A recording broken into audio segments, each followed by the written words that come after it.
स्वागत करना है। और इसके विषय आप देखिए, जैसे पूना पैक्ट, जी, कोई बहस का विषय ही नहीं है बिल्कुल। कि हमारी राजनीति को जिस चीज़ ने ख़त्म किया, उसका नाम है पूना पैक्ट। बाबा साहब ने कहा था कि पूना पैक्ट ने दलित राजनीति की रीढ़ को तोड़ दिया।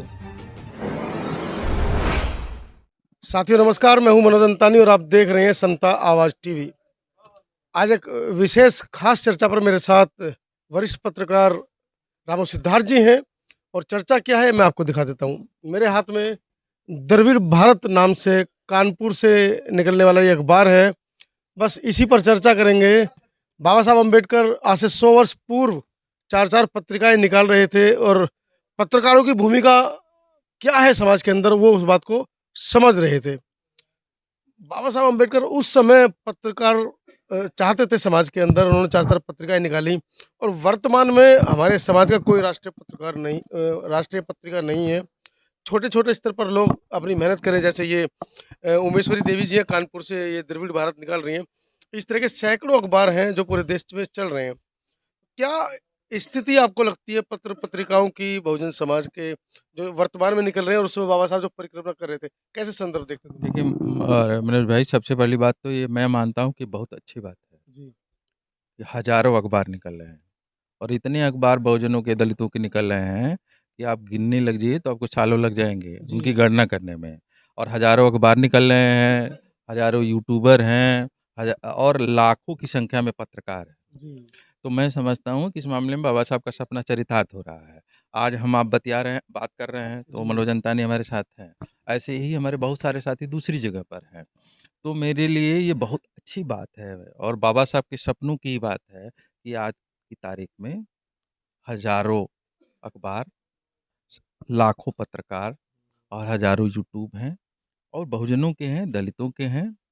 जो कभी एक हम गिन रहे थे, कभी एक अखबार गिन रहे थे, कभी एक पत्रकार गिन रहे जी। थे, जो इतिहास में दर्ज करना पड़ता था कि पहला पत्रकार, तो पहला अखबार। अब वो इतने हो गए हैं कि दर्ज करने के लिए भी सालों लग जाएँ। तो हमारे समाज के लिए सकारात्मक बात है। दलित बहुजन समाज के लिए, न्यायप्रिय भारत के लिए बहुत अच्छी बात है। लेकिन जिस तरीके से कोशिश कर रहे हैं लोग, क्योंकि आर्थिक संसाधन नहीं है, सहयोग की भावना लोगों में कम है, उसके बावजूद बड़ी मुश्किलों से ये लोग चला पा रहे हैं। तो क्या, क्योंकि बहुत से अखबार बंद हो गए, मानो काशीराम साहब ने बहुजन संघ एक निकाला था संगठक, वो भी बंद हो गया। इस तरीके से बहुत सारे पत्रकार बंद हुए, कहीं न कहीं मतलब अभाव की स्थिति में ऐसे अगर पत्रिकाएँ बंद होती रहेंगी तो आगे भविष्य में क्या दे पाएँगे? एक तो बात मैं ये कहूँ कि स्वयं बाबा साहब का अखबार भी जी, बंद हो गया था आर्थिक संसाधनों की कमी के चलते, जी, कभी अन्य कारणों से। तो ये बंद होना और नया, तो मैं इसको इस रूप में देखता हूँ। लोग कहते हैं, जैसे आंदोलनों के बारे में भी लोग कहते हैं, कभी एक-एक आंदोलन उभरता है, फिर शांत हो जाता है। जी, एक अखबार निकलता है, फिर खत्म हो जाता है। कुछ लोग सामने आते हैं, फिर वो लोग पर्दिश में चले जाते हैं, वो दिखाई नहीं देते हैं।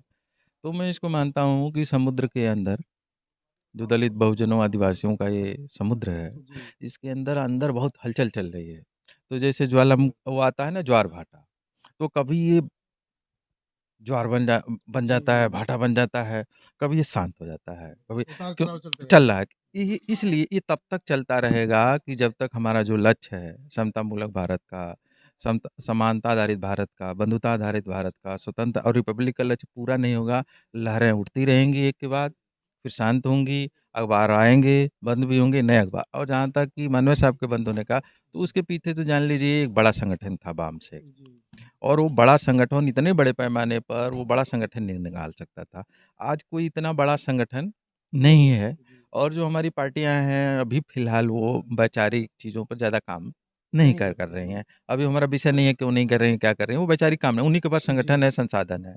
ऐसे में भी आप जैसे लोग या बहुत सारे लोग प्रयास कर रहे हैं और अपनी ज़िंदगी एक तरह से रोज़ी-रोटी और न्यूनतम में जी करके ये काम कर रहे हैं, ये बहुत ही सकारात्मक बात है। और एक अखबार जो आपने ये दक्षिण भारत जो हमारे सामने है, जी, इसकी एक बात जान लीजिए कि बाबा साहब ने बात कही थी कि वो कहा था कि जो दास हैं, जो असुर हैं, जो नाग हैं जी, और जो द्रविड़ हैं और जो अनार हैं, जी, सब एक हैं। एक है।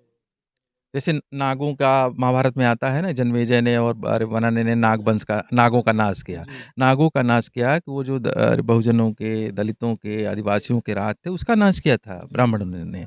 तो जिन्हें वो असुर कह दिया गया, जिन्हें दास कहा गया वेदों में, और वही द्रविड़ लोग हैं। बाबा साहब कहते हैं कि द्रविड़ वही हैं, जो असुर हैं, जो दास हैं, जो अनार हैं, वही द्रविड़ हैं। और इस मामले में ये द्रविड़ कोई एक इलाके का मामला नहीं है। जी, और यहाँ तक अब तो ये साबित हो गया है कि जो सिंधु सभ्यता के निर्माता थे, वो द्रविड़ लोग ही थे, और वो संघर्ष हुआ, वो उधर गए। तो आज हमारे हाथ में ये द्रविड़ भारत अखबार है। द्रविड़ भारत का मतलब हुआ अनार्य भारत, अवैदिक भारत, जी, मुख्यतः समण भारत। तो अगर हमारे सामने हिंदी में द्रविड़ भारत जैसा अखबार निकल रहा है, तो बहुत ही अच्छी बात है, इसका स्वागत करना है। और इसके विषय अब देखिए, जैसे पूना पैक्ट, अ, जी, कोई बहस का विषय ही नहीं है बिल्कुल, कि हमारी राजनीति को जिस चीज़ ने ख़त्म किया, उसका नाम है पूना पूना पैक पैक्ट। बाबा साहब ने कहा था कि पूना पैक्ट ने दलित राजनीति की रीढ़ को तोड़ तोड़ दिया। दिया। अच्छा, अब दूसरा यहाँ देखिए कि अंधविश्वास के खिलाफ हम ही लड़ते हैं, जी, और एक इसमें महत्वपूर्ण चीज़ जो वो है, आज की तारीख में जब ये पढ़ना अपराध हो गया है, इसके लिए जेल में डाले जा रहे हैं, जी, तो इन्होंने बाबा साहब की 15वीं पहेली छाप दी है। रिडल्स ऑफ हिंदुइज़्म की 15वीं पहेली, ब्राह्मणों ने अहिंसक देवता के साथ रक्त पिपासु देवियाँ क्यों बाँधी? अब पता नहीं, अगर ये लोग पढ़ लें, हिंदूवादी लोग, जी, आरएसएस भाजपाई केस कर टाइप के लोग, तो ये केस कर देंगे। हुँ, और ये बाबा साहब की पहेली है, और आप जानते हैं कि यही किताब थी। किसी किताब के बारे में हिंदू धर्म की पहेलियाँ, रिडल्स ऑफ जी, हिंदुइज़्म, इसी किताब के बारे में बाबा साहब ने कहा था कि बहुत में वो लेके, रिस्क लेकर के, जी, किसी और के बारे में नहीं कहा, बहुत रिस्क लेकर के अरे ये किताब लिख रहा हूँ।